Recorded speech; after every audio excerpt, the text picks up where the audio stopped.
10억을 모은 사람들의 7가지 공통점. 자신의 분야에서 일가를 이룬다. 자신의 몸값을 올리는 것이 부자가 되기 위한 첩경이다. 이는 10억대 자산가 누구나 공감하는 내용이다.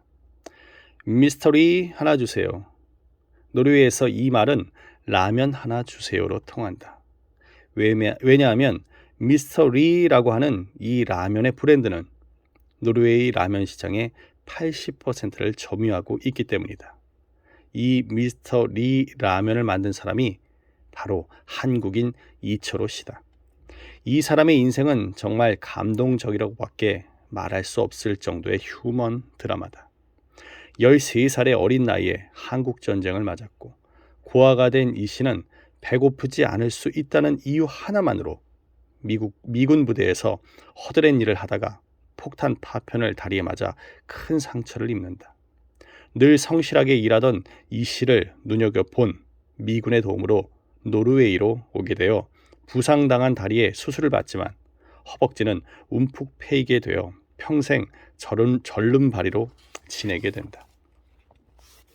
이 씨는 그 몸으로 화장실 청소, 접시 닦기, 벨보이 등으로 돈을 벌어 고등학교, 대학교를 마치고 요리사가 된다.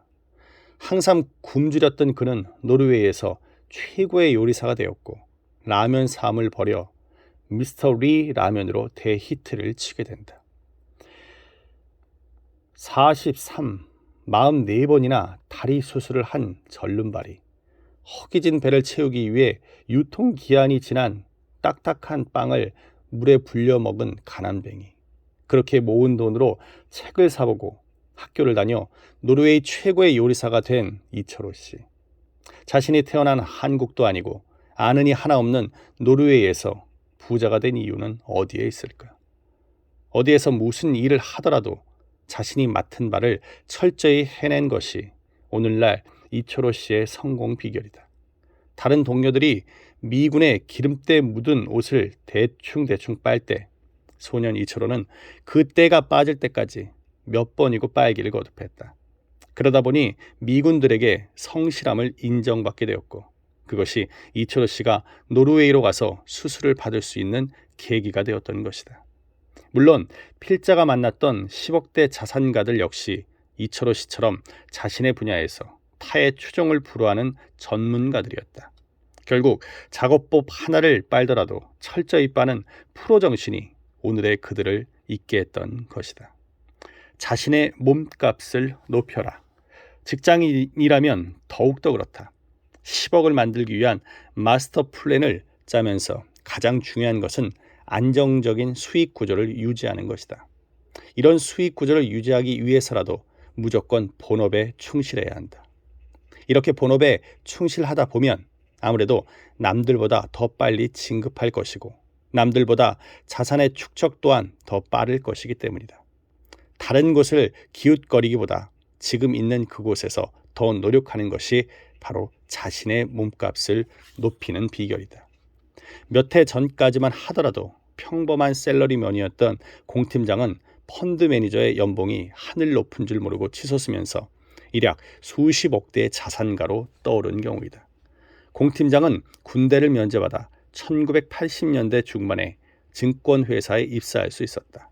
당시 종합주가지수는 120포인트에서 1000포인트로 올라가는 와중이었기 때문에 대부분의 투자자들은 큰 수익을 올릴 수 있었고 증권사 직원들도 보너스와 우리사주로 큰 돈을 벌 수 있었다.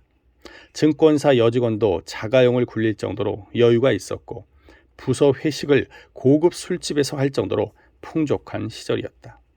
모두들 상승하는 주가에 취해 있을 때 공 팀장은 그동안 모은 돈으로 미국으로 유학을 떠났다. 그가 미국에서 MBA 과정을 공부하는 동안 우리나라의 종합주가지수는 1000포인트에서 4000포인트대로 폭락하고 있었다. 증권사 직원에게는 암흑의 시기였다. 주가라고 하는 것은 당연히 오르는 것으로만 생각되던 시절 뒤에 후유증이었기 때문에 투자나 증권사 직원이나 모두 경제적인 손실이 이만저만이 아니었다. 우연의 일치일지는 몰라도 공 팀장의 현명한 선택은 주가 폭락기에 후유증에 노출되지 않고 오히려 몸값을 올려주는 계기가 되었다. MBA에 가 있는 동안 선진금융기법을 배워 귀국한 후 선물, 옵션에서 두각을 나타내기 시작한 것이다. 당시만 하더라도 선물, 옵션에 대한 지식을 가진 사람이 전무한 상황이었기 때문에 그의 몸값은 천정부지로 올라가고 있었다. 증권회사에도 투신 업무가 허용되고 많은 수의 투신 운영사가 설립되면서 그의 몸값은 다시 한번 점핑을 했고 어느새 10억대의 자산가로 변신해 있었다. 한 우물을 파는 사람이 유리하다. 사람마다 부자가 되는 방법은 다 다를 것이며 그 과정 또한 모두 다를 것이다. 따라서 꼭 이렇게 해야만 부자가 된다고 하는 정형화된 법칙은 존재하지 않는다. 하지만 자신의 몸값을 올리는 것이 부자가 되기 위한 첩경이라고 하는 것은 누구나 공감하는 내용이다. 직장인들은 부자가 될 수 없다는 생각을 버리게 만드는 조짐들이 이미 여러 곳에서 나타나고 있다. 자동차 회사의 세일즈맨 중에서도 억대 연봉을 받는 사람이 늘어나는 추세이고 금융기관 중에서도 억대 연봉자는 점점 늘어나고 있다. 생명보험협회의 집계에 따르면 국내 생명보험사에서 일하는 보험설계사 17만 명 중 1.8% 정도인 3천여 명이 1억 원 이상의 연봉을 받고 있다고 한다. 국내 생보시장의 40%를 차지하고 있는 삼성생명은 지난해 930명의 억대 연봉 설계사를 배출했다. 한 해에 5억 원 이상의 고액 연봉을 기록한 설계사도 5명이나 됐다.